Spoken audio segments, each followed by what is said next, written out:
मत्स्थानि सर्वभूतानि न चाहम तेष्वस्थिता। गीता में भगवान ने कहा है कि जब सब प्राणी मुझ में हैं किंतु मैं उनमें नहीं। आगे कहते हैं कि वे संसार के प्राणी मुझ में नहीं, न मत्स्थानि भूतानि। देखो गीता जी को यदि अपने आप पढ़ोगे ना, गुरुमुख से नहीं पढ़ोगे, तब आपको ऐसा लगेगा कोई पागल बोल रहा। एक बार भगवान कह रहे हैं कि मुझ में सब है, फिर बोलते हैं कि मुझ में कुछ नहीं है। परमात्मा दृष्टि की तत्व से यह जगत कैसा है?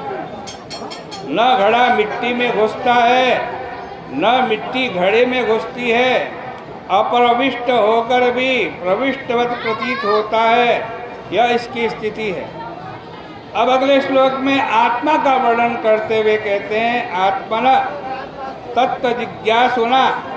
जो आत्म तत्व जानना चाहता है उसके लिए इतना ही जान लेना काफ़ी है कि वह अन्वय और व्यतिरेक की युक्ति से जाना जाता है। युक्ति यह है, जब घड़ा नहीं था तब भी मिट्टी थी, जब घड़ा बन गया तब भी मिट्टी है, जब घड़े में पानी भरा गया तब भी घट में मिट्टी है, जब घड़ा फूट गया तब भी मिट्टी है।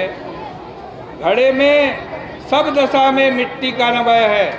मिट्टी के होने पर ही घड़ा होता है और घड़ा न रहने पर भी घट से आज मिट्टी व्यतिरिक्त है। यह अन्वय व्यतिरेक हमारा है, नैयायिकों का अन्वय व्यतिरेक नहीं है। किसी के मन में शंका हो जाए तो उसके लिए स्पष्ट कर देना आवश्यक है कि यहाँ अनुवृत्ति के लिए अन्वय शब्द है।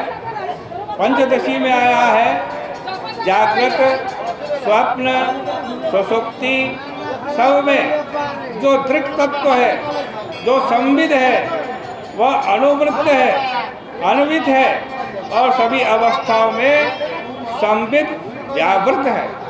वैसे ही आत्म वस्तु की अन्वय और व्यावृत्ति की युक्ति से सर्वदेश सर्वकाल सर्व वस्तु में प्रतीत होती है और उसके न रहने पर भी उससे व्यावृत होकर वह आत्मदेव ज्यों का त्यों रहता है।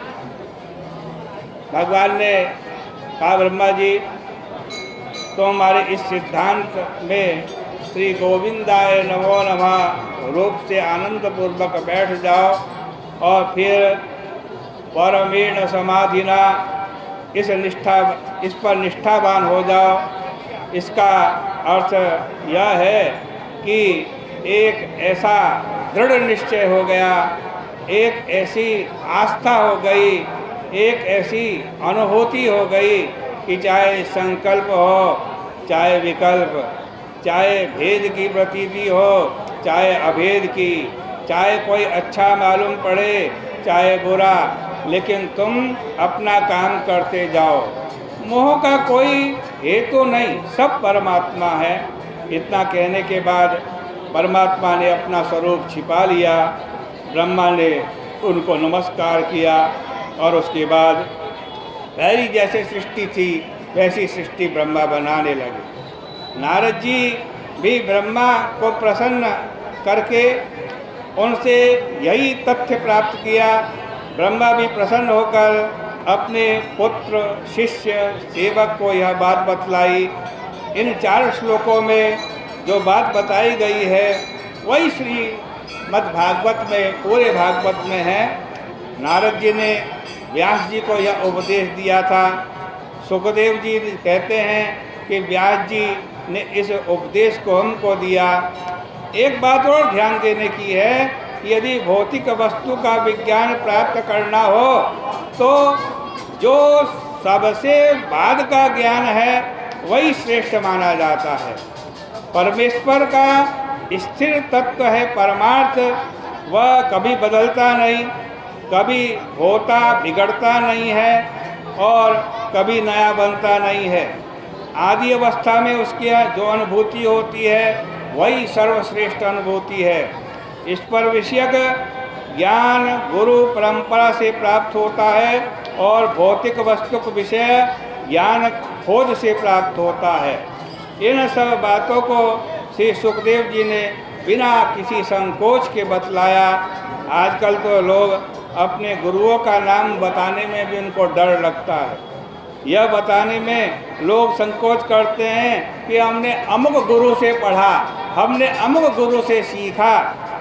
वे तो कहते हैं कि हमने जन्म से ही सीखा है। जो ये कहते हैं कि हम जन्म से ही सिद्ध होकर के आए हैं, बिना गुरु परंपरा के ही हमने यह ज्ञान प्राप्त कर लिया, तो कहना पड़ेगा वो तो नित्य मुक्त हैं, कारक पुरुष हैं।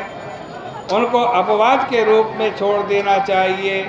जो भगवान के अवतार हैं वे तो सर्वज्ञ हैं, उनको भी हम छोड़ दें, लेकिन अन्य लोगों को बिना सीखे यह ज्ञान प्राप्त